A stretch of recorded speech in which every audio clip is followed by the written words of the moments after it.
Notontosaina teny Ambatoaranana, toerana manan-tantara ho an'ny fiangonana Anglikana eto Madagasikara, ny fanokafana ny fankalazana ny fa 17 taona nitirany misionera Anglikana teto Madagasikara. Ny tarika izany ny Monseigneur Ranarivelo Samuel John, filohan'ny FEM evekan'ny diosesy n'Antananarivo. Nanomboana ny fotoana ny fitokanana ny tsangam-bato fa 17 taona izay misy ny lohahevitra fiangonana miaina ny fiombonana vavolombelon'i Jesosy Kristy. Vakina amintsika ny votoatiny voasoratra ato anatin'izao tsangam-bato izao ny marika manambara izao fankalazana 17 taona izao. Misoratra Eklesia Episkopale Malagasy fiangonana miaina ny fiombonana vavolombelon'i Jesosy Kristy dia ny 17 taona missiona Anglikana taona 427 ary dia misy ny soratra masina izay nalaina amin'izao voalohany toko voalohany andiny patero tapany voalohany vaky hoe izay efa hitanay sy renay no ambaranay aminareo mba azonareo fiombonana aminay koa. Tsangam-bato 17 taona missiona Anglikana dia misoratra amin'ny anarandreo beka na trano izao fankalazana izao. Monseigneur Ranarivelo Samuel John filohan'ny FEM evekan'ny diosesy n'Antananarivo. Monseigneur Dr Ratelson Gilbert evekan'ny diosesy Fianarantsoa. Monseigneur Jean Paul evekan'ny diosesy Thomas. Monseigneur Dr Zafilalam Santina Johnson evekan'ny diosesy Turiara. Monseigneur Spirce Samuel Paul evekan'ny diosesy Majanga. Monseigneur Dr Jomadini Jomadista evekan'ny diosesy Mantsiranana. Ny révérend chaman Rabel Antoine Fresnel tonian'ny FEM filohan'ny fankalazana ary ny daty androany tokanana ny alahady fa 24 Mey 2024.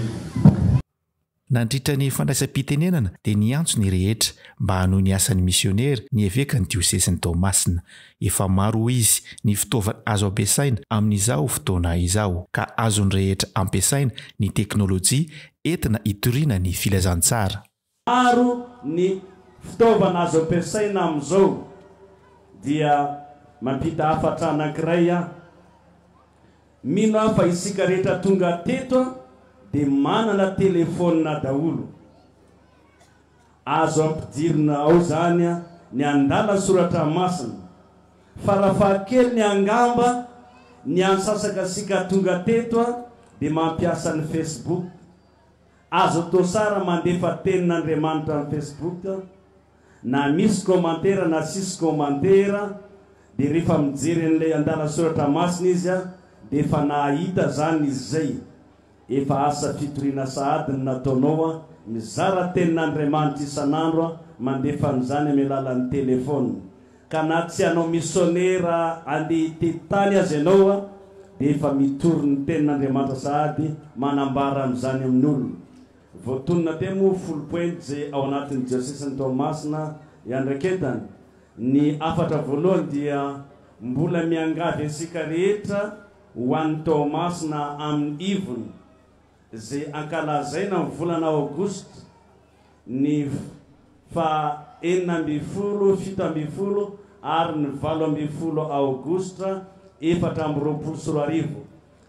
No amafisiny Monseigneur Ranarivelo Samuel John izay antso izay tsy mbola vita ny asa napetraka i Kristy ho an'ny fiangonana hoy izy ka adidy ny manatanteraka izany. Ho fiaingana vaovao indray ity fa 17 taona ity ary tokony havita tsaratsara kokoa noho ny teo aloha isika rehetra hoy ny Monseigneur Ranarivelo Samuel John. Tianany amin'izao tontolo izao ianareo mitoriany filazantsara ho an'ny olombelona rehetra. Zay ny toyany asa nataon'ireo apôstôly rehetra. Ary isika ankehitriny dia misaoran'Andriamanitra satria mankalaza ny toy izany asa misiona izany. Isaorana tokoa Andriamanitra ny tantanan'ireo misionera tonga namangy ny tany lazantsika. Eto amin'izany foto-kevitra tsara izany hoe fiangonana miaina ny fiombonana vavolombelon'i Jesosy Kristy. Ivelomana zany fiombonana zany tsy kisendrasendra izany safidiny hoe fiombonana izany isaky mieritreritra an'io dia izao foana ny ao an-tsaina maninona ny anglikanina ny safidiny hoe firaisa communion anglicane fa tsy hoe fédération na zavatra fa toy izany samy manana n'ilay antony reo fa hoe fiombonana ary lerina fa tsy diso izany ry kristiana malala fa ny ainatsika tokoa za fiombonana zany fa ny mahagaga fifakaitana ny velany rehetrarehetra any rehefa hoe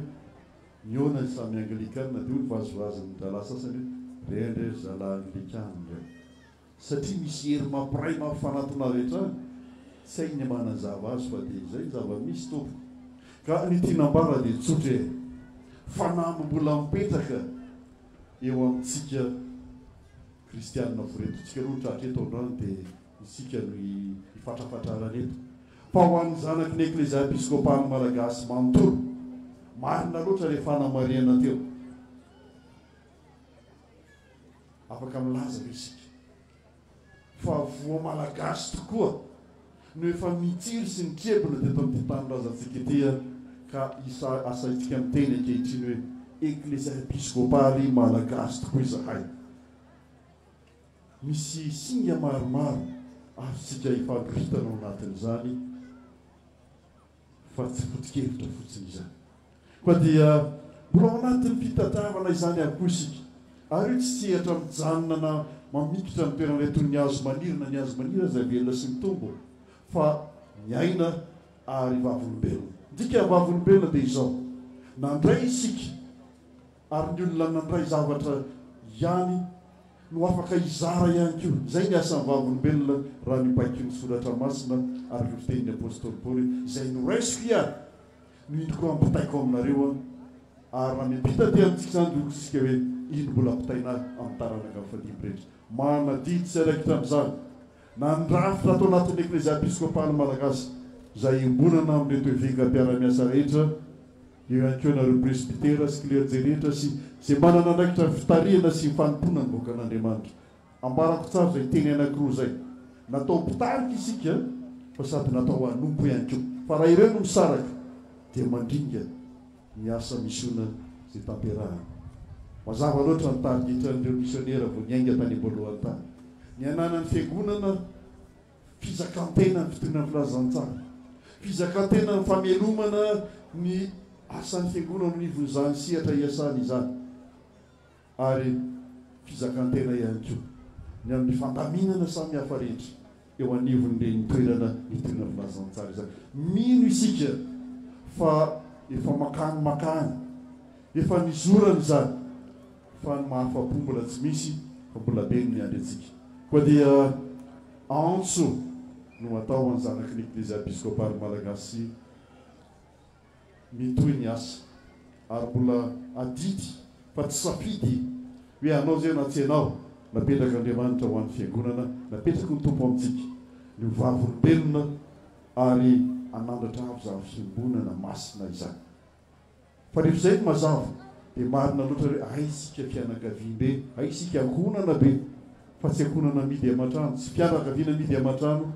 fa mivelatra ihany keo ary isorana ny mpiara-miombonantoka ao anatin'izany fampielezana amin'ny filoha zany misaotra ny solitena ny VFKM zay tonga eto moa mba ny fitarian'ireo tompona andraikitra ao anatiny misaotra ihany koa ny rahasamangaka samihafa kristianina rehetra tonga eto misy koa eto izay miara-miasa ao anatin'ny fiangonana tsy fiangonana miditsy akory ny fiangonana anglikanina saro-piaro sy sarotiny amin'ny azy izy fa tsy midiky zany fa midy amatrano ihany koa misaotra ihany koa ary mbolaza teo a tsy hoe atao amparany mpitena nareo solitena mpanjakana sy zay fampetsehatra atao anatin'izany fa ny fiangonana tompo dia sy ny anankiray ihany miazakazaka vahoaka raha ihany ny raha nitaisa ny any am-piangonana ihany miazakazaka ary amin'ny ministera ny rano sy ny loholona sy ny anina rehetrarehetra sy zay rehetra eritreretina fa misy eto amin'ity tany ty fa ny fantenengiza be dia hoe ahoana no amafiorina zay fiaraha-miombona sy fiarahana miombonantoka izay mba atonga ny tanylazantsika tokoa mba homendrika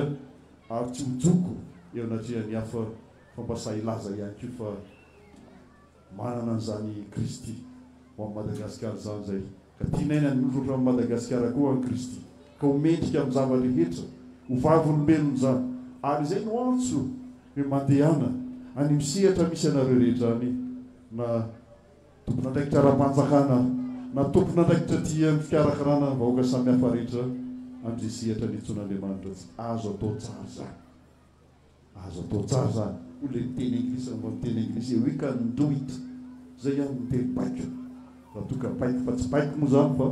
everina fa fomba fisaina tokony aniry ary fa impolo amin'ny zato taona tokoa ny ho fiaingana vaovao antsika menakavy tsarovy tsara fa ny fankalazana ray